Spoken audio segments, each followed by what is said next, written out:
ராசாவேயும் ரோசா பூவும் நான் தானே நெஞ்சு நினச்சிக்கோ என்ன நினச்சிக்கோ.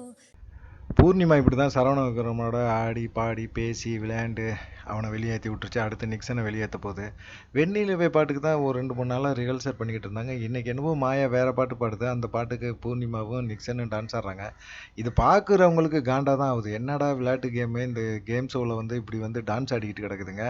அதுவும் பார்த்தீங்கன்னா டான்ஸ் ஆடினாலும் ஒரு அக்கா தம்பி அப்படின்னு சொல்லிக்கிற உறவு முறையில் ஆடுற டான்ஸாக இது பார்க்கும்போதே கன்றாவியாக இருக்குது. வெளியே போனால் கண்டிப்பாக மக்கள் இதை காரி தான் துப்ப போகிறாங்க அப்படிங்கிறது எல்லாத்துக்கும் தெரியும். தெரிஞ்சாலும் என்ன பண்ணி தொலைக்கிறது அப்படிங்கிற மாதிரி தான் எண்ணத்தில் இருக்கிறாங்க.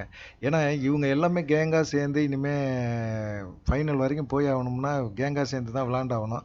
நிக்சனை பயன்படுத்தணும்னு பூர்ணிமா முடிவு பண்ணிட்டாங்க. அதுக்காக வந்து அவங்க கூட சேர்ந்து கட்டிப்பிடி வைத்தியம்லாம் பண்ணிகிட்டு இருக்காங்க. பார்க்கலாம் என்ன நடக்கும் அப்படிங்கிறத. நன்றி, வணக்கம்.